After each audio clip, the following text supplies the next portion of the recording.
bagiku, penyertaan-Mu Tuhan, segalanya bagiku, hadir-Mu di hidupku, terutama bagiku.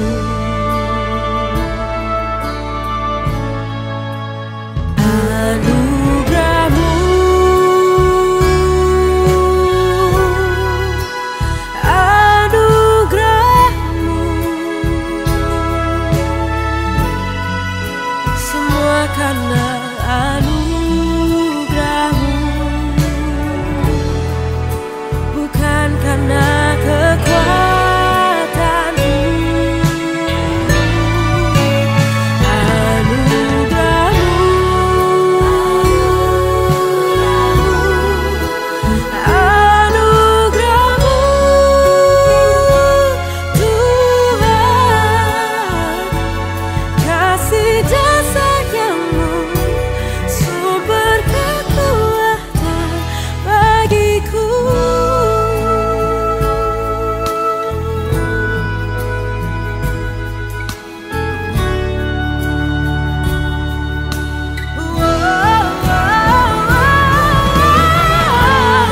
Anugerah-Mu Tuhan, anugerah-Mu Tuhan, cukuplah bagiku, cukuplah bagiku. Anugerah-Mu Tuhan, cukuplah bagiku.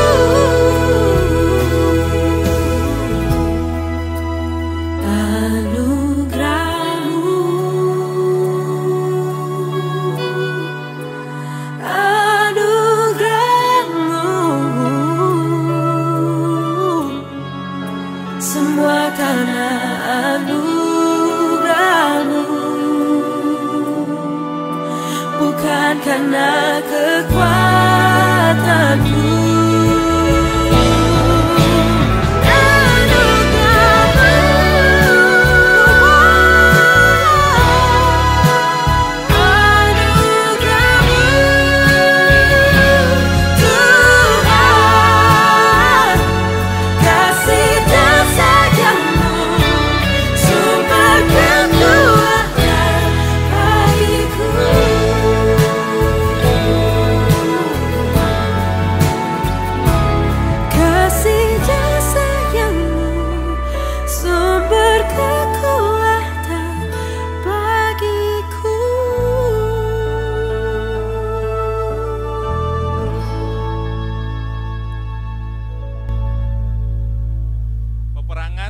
Bencana alam, krisis, kelaparan, dan berbagai macam hal, sakit, penyakit, penderitaan, itu sudah ada di dalam Alkitab. Dinubuatkan oleh Alkitab selama 2000 tahun yang lalu. Alkitab sudah menuliskan tentang hal-hal tersebut. Dan itu pasti terjadi di akhir zaman, menjelang kedatangan Kristus yang kedua kali. Namun ada lagi yang menjadi ketakutan begitu banyak orang, yaitu dalam Kisah Rasul 17 ayatnya yang ke-31 dikatakan demikian. Karena Ia telah menetapkan suatu hari pada waktu mana Ia dengan adil akan menghakimi dunia oleh seorang yang ditentukannya. Sesudah Ia memberikan kepada semua orang suatu bukti tentang hal itu dengan membangkitkan Dia dari antara orang mati. Jadi akan ada suatu hari di mana dunia dihakimi oleh seseorang yang ditentukannya. Kita tahu bersama bahwa suatu saat nanti Dia, hakim yang adil, itu akan menghakimi seluruh dunia ini atau seluruh yang ada di dunia ini akan dihakimi. Bahkan dalam Wahyu 20 ayat ke-12 di sana dikatakan dengan jelas, orang-orang akan dihakimi menurut perbuatannya. Nah, berita tentang penghakiman ini kelihatannya sesuatu yang menakutkan, yang mengkhawatirkan. Karena banyak orang masih belum siap dihakimi menurut perbuatannya. Selamat datang dalam program Law of Liberty, hukum, kabar baik, kebenaran yang memerdekakan.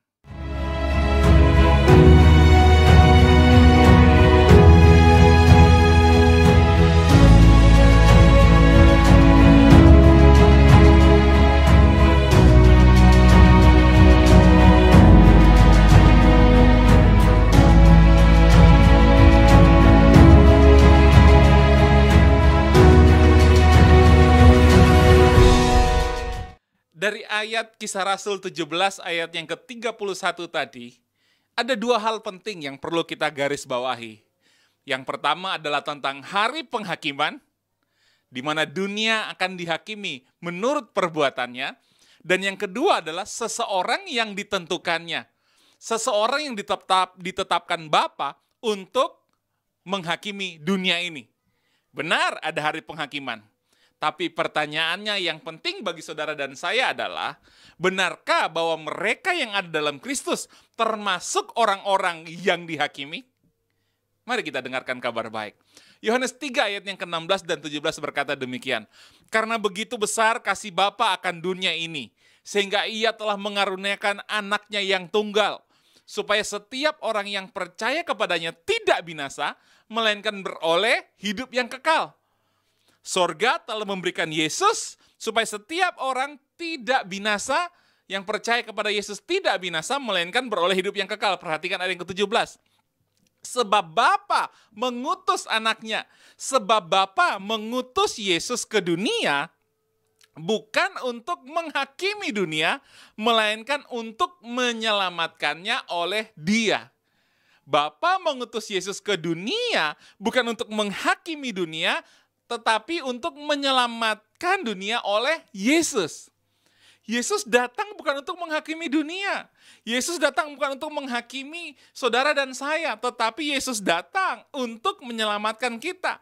Dengan kata lain, mereka yang ada di dalam Yesus, yang ada dalam Kristus, tidak mengalami yang namanya penghakiman. Baik hari ini maupun masa yang akan datang. Ayat ini diperkuat lagi dalam Roma 8 ayatnya yang pertama dan ayatnya yang kedua. Saya bacakan dalam terjemahan Indonesian Modern Bible. Roma 8 ayat pertama dan kedua dikatakan demikian. Demikianlah sekarang tidak ada lagi penghukuman bagi mereka yang ada di dalam Kristus Yesus. Sekarang tidak ada lagi penghukuman atau tuduhan atau penghakiman bagi mereka yang ada di dalam Kristus Yesus. Mereka hidup tidak menurut kedagingan, tetapi mereka menurut roh. Saudara dan saya tidak hidup menurut kedagingan lagi, tidak menurut hukum daging lagi, tetapi saudara dan saya menurut hukum roh. Perhatikan ayat yang kedua dikatakan begini. Sebab hukum roh kehidupan di dalam Kristus Yesus telah memerdekakan aku dari hukum dosa dan hukum maut. Hukum roh kehidupan dalam Kristus Yesus telah memerdekakan saudara dan saya dari hukum dosa dan hukum maut. Orang-orang yang terikat sajalah, orang-orang yang tidak merdeka sajalah yang akan dihakimi menurut perbuatannya. Tetapi saudara dan saya, karena percaya kepada Yesus, saudara tidak hidup lagi berdasarkan hukum daging. Karena saudara terikat, karena saudara tertawan, tapi saudara dan saya sudah dimerdekakan oleh siapa? Oleh hukum roh yang telah memerdekakan saudara. Jadi orang yang sudah dimerdekakan, sudah dibebaskan, tidak mungkin akan dihakimi lagi. Ini kabar baik buat saudara dan saya. Benar penghakiman itu ada, tapi saudara dan saya yang ada dalam Kristus tidak mengalami yang namanya penghakiman. Percaya, katakan amin. Jadi jelas, Bapa atau sorga atau Yesus, Tuhan, tidak akan menghakimi saudara dan saya lagi menurut perbuatan kita. Karena saudara dan saya sudah dimerdekakan oleh hukum roh kehidupan. Karena menerima Yesus Kristus sebagai Tuhan dan Juru Selamat. Pertanyaan yang kedua, siapakah nanti yang akan menghakimi dunia? Yohanes 5 ayatnya yang ke-22 dikatakan demikian. Bapa tidak menghakimi siapapun, melainkan telah menyerahkan penghakiman itu seluruhnya kepada anak. Bapa tidak menghakimi siapapun, tetapi telah menyerahkan penghakiman itu seluruhnya kepada Yesus, kepada anak. Dengan kata lain, saudara dan saya hari ini yang ada di dalam Yesus, yang senantiasa memandang kepada Yesus, yang menerima Yesus sebagai Tuhan dan Juru Selamat, menerima tubuh, darah, dan firman-Nya, saudara dan saya adalah menjadi milik kepunyaan Yesus Kristus. Bagaimana mungkin Yesus bisa menghakimi orang-orang yang menjadi milik kepunyaannya? Menghakimi orang-orang yang sudah ditebusnya. Tahukah saudara, kita Petrus berkata bahwa dia telah menebus kita dari cara hidup yang lama. Perbuatan-perbuatan yang lama, yang berdosa, telah ditebus oleh darah anak domba itu. Itu sebabnya saudara dan saya yang ada dalam Kristus, kita bebas dari segala penghakiman. Mengapa ini menjadi penting? Supaya hari ini kita bisa memiliki pengharapan. Kita punya damai sejahtera. Kita tidak perlu takut akan apa yang terjadi di sekeliling kita. Tanda-tanda akhir zaman, tanda-tanda akhir terakhir. Kita tidak perlu takut. Karena kenapa? Karena kita punya jaminan tidak ada penghakiman bagi saudara dan saya yang ada di dalam Tuhan Yesus Kristus. Dia menyelamatkan masa depan kita. Masa depan saudara dan saya itu aman bersama-sama dengan Tuhan Yesus Kristus. Satu-satunya alasan kita perlu mengerti tentang hari penghakiman ini, yaitu dalam 1 Yohanes 4 ayat yang ke-17. Dalam hal inilah kasih Bapa sempurna di dalam kita. Perhatikan, dalam hal inilah kasih Bapa sempurna dalam kita.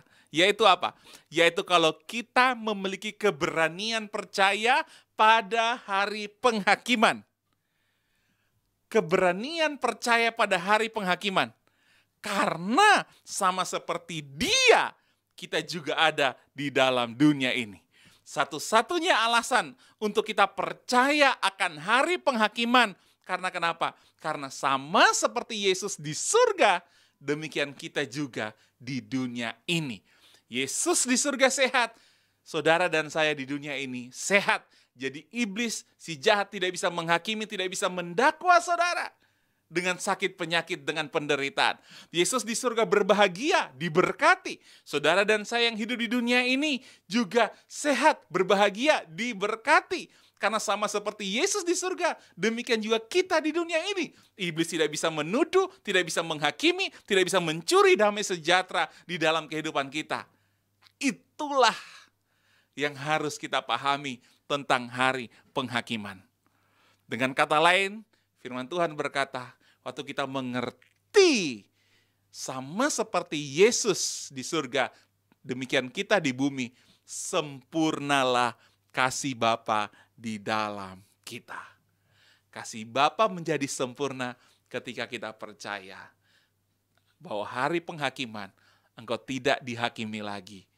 Hari penghakiman engkau dan saya sudah dimerdekakan karena kasih karunia dan kebenaran yang dikerjakan oleh Tuhan Yesus Kristus.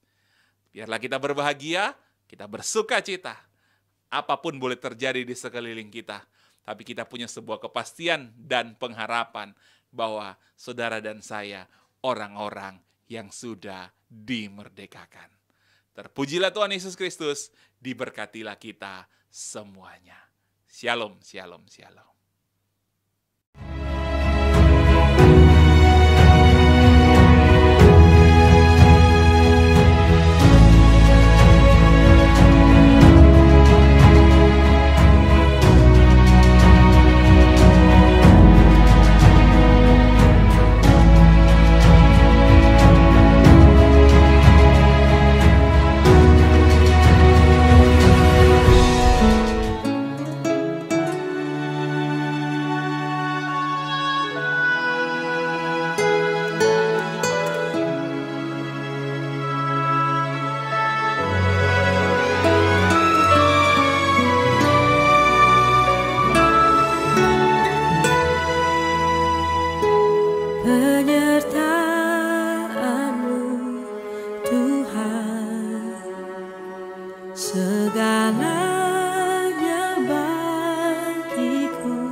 penyertaan-Mu Tuhan.